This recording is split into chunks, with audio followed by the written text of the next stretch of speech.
Lecture number 2 में SS में standard 7 में हम देखेंगे कि हमने कनौज के बारे में सुना था। लास्ट लेक्चर में हमने नालंदा विद्यापीठ तक डिस्कस किया था कि कनौज ने सम्राट हर्षवर्धन ने नालंदा विद्यापीठ के लिए 100 विलेज का डोनेशन दिया था, बराबर। और वहां पे एक मेडिसिन भी आर्सेनिक और यूज करके मेडिसिन भी बनाई गई थी। वहां तक हमने पढ़ाई की थी। अभी हर्षवर्धन के टाइम पे लोगों का जीवन कैसा था, लोग किस तरह से रहते थे, क्या काम करते थे, ये सब कुछ हम देखेंगे। There were 4 groups of society in the period of Harshvardhan. System of hiding, अभी ऐसा होता है मुसलमान ने जनरली आपने देखा होगा पर्दा प्रथा, कहीं बुर्खा पहन के निकलते हैं, बराबर। उस टाइम पे ये सब कुछ नहीं था। सिस्टम ऑफ हाइडिंग बिहाइंड पर्दा and system of intercaste marriage. Intercaste marriage यानी अंदर अंदर आप देखते होंगे ना, तो कई लोग में ऐसा होता है कि बुआ का लड़का यानी फोई बोलते हैं जिसको, फोई के लड़के के साथ ही शादी कर लेते हैं। इंटरकास्ट अंदर अंदर, ये सब कुछ उस टाइम नहीं चलता था। Intercaste marriage were not in practice in the society, बराबर। अंदर अंदर ऐसे मासी के लड़के या बुआ के लड़के की बुआ के लड़के के साथ शादी अब भी करते हैं, लेकिन उस टाइम पे ऐसा नहीं था। पर्दा प्रथा एंड इंटरकास्ट मैरिज ये उस टाइम पे नहीं थे। कस्टम ऑफ सती, सती यानी बताए ना, जिसका पति मर जाता है तो उसके बाद उसकी पत्नी को पति की चिता के साथ जल के मर जाना पड़ता है। चाइल्ड मैरिज, 3-4 साल के बच्चे होते हैं उसकी ही मैरिज कर देते हैं। एंड पॉलीगैमी, पॉलीगैमी मीन्स एक से ज्यादा मैरिज करना। हमारे वहां पे बहुत सारी जगह पे ऐसा था, हिंदू हो या मुसलमान हो, सब जगह पे लड़का होता है वो एक से ज्यादा शादी कर सकता है। यानी पुराने जमाने की भी हम बात करें तो राजा की बहुत सारी रानियां भी होती थी, लेकिन इस टाइम में ऐसा भी नहीं था। Custom of Sati, child marriage and polygamy had started by then। ये तीनों के तीनों हर्षवर्धन के टाइमिंग के बाद स्टार्ट हुआ सब कुछ। यानी जब तक हर्षवर्धन था ये जो अन्याय बोलते हैं ये सारे दूषण ही है, बराबर। ये सब कुछ उस टाइम पे नहीं था। People were vegetarian at that time, कोई भी नॉनवेज नहीं खाता था, बराबर। मैन वोर धोती एंड वुमन वोर साड़ी, बराबर। सभी आदमी लोग धोती पहनते थे और वुमन साड़ी पहनती थी। People put on ordinary ornaments यानी सिंपल बैंगल्स, फ्लावर वाला थोड़ा सिंपल ऑर्नामेंट्स पहनते थे, बहुत ज्यादा नहीं। They played games, chess and games of dice, सोख्ताबाजी। आज की लैंग्वेज में सोख्ताबाजी को लूडो गेम कहते हैं, बराबर। ये जो सारी गेम्स है वो खेलते थे। Acrobats and कंजरर्स। एक्रोबैट्स यानी नट, आपने कठपुतली का खेल देखा होगा, बराबर, वो एक्रोबैट्स होते हैं। एंड कंजरर्स मीन्स मदारी, बराबर। कंजरर्स यानी बंदर को लेके, फिर आपने देखा होगा वो सर्कस में होता है, बंदर को लेके आता है, बंदर ढोलक बजाता है, हाथी खेल दिखाता है, बराबर। फिर सपेरा होता है, वो सांप लेके आता है। ये सब कुछ गली गली में घूमते थे वो लोग। अभी उसका स्थान सर्कस में ले लिया। Chief occupation of the people, main काम सबका क्या था?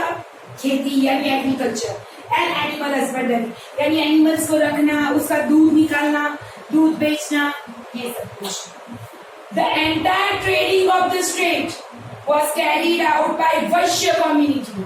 There were 4 main communities: Brahman, Vaishya, Kshatriya and Shudra।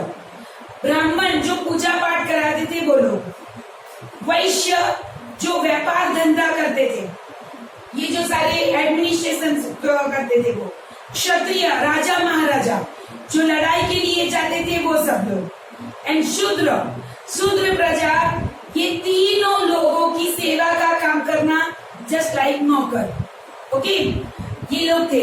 यानी ये पूरा जो ट्रेडिंग का काम था वो वैश्य जाति संभालती थी। चलो चलो अभी अब इसमें नेक्स्ट देखेंगे।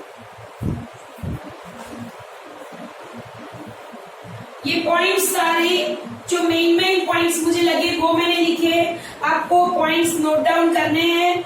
मैं इसके रिलेटेड क्वेश्चन आंसर आपको दूंगी, ओके।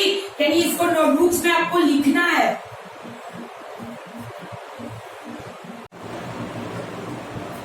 नेक्स्ट में लिखेंगे Harshvardhan had built a direct royal highway from Patliputra to Bhugukuch. Bhugukuch means Bharuch. Pataliputra से भरूच तक का पूरा बड़ा हाईवे उन्होंने बनाया था। क्यों?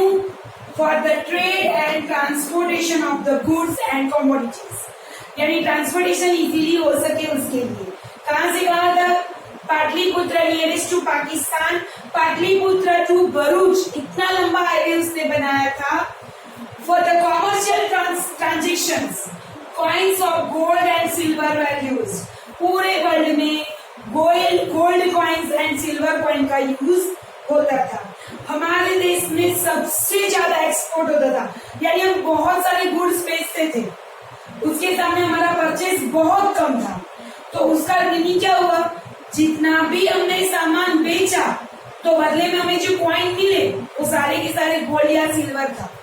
इसके लिए उस टाइम में इंडिया में सोना बहुत सारा था। पूरे वर्ल्ड में इंडिया को सोने की चिड़िया कहा जाता था, because there were lot of coins of gold in every house. There were no poor people in all over India, single person भी पुअर नहीं था।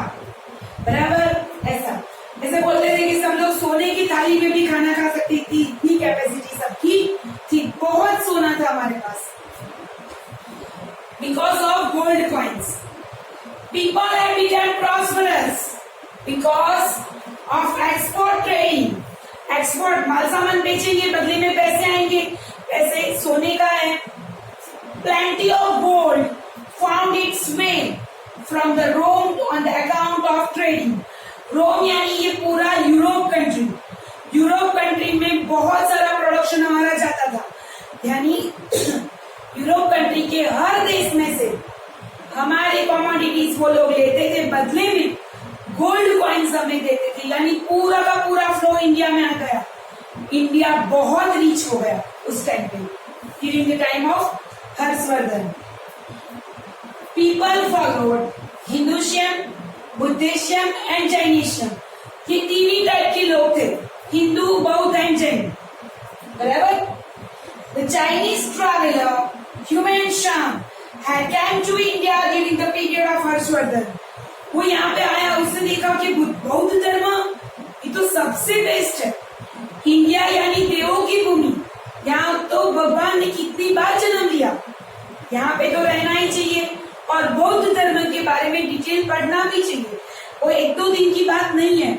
इसके लिए उसने 5 years he had stayed in the Nalanda Vidyapeeth for 5 years and studied Buddhism.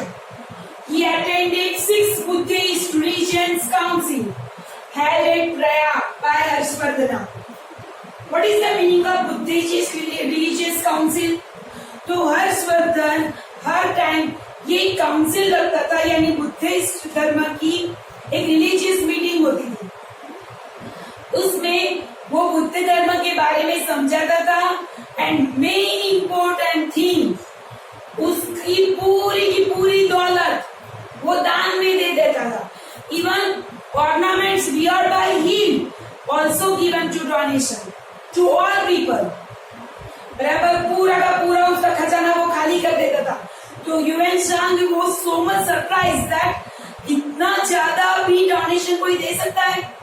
फिर से वो tax वसूल करो, ये सब कुछ करो, फिर से इनकम करो, और हर 5 साल में जितनी भी इनकम गवर्नमेंट यानी कि हर्षवर्धन की थी वो सारी की सारी पब्लिक में बांट देता था।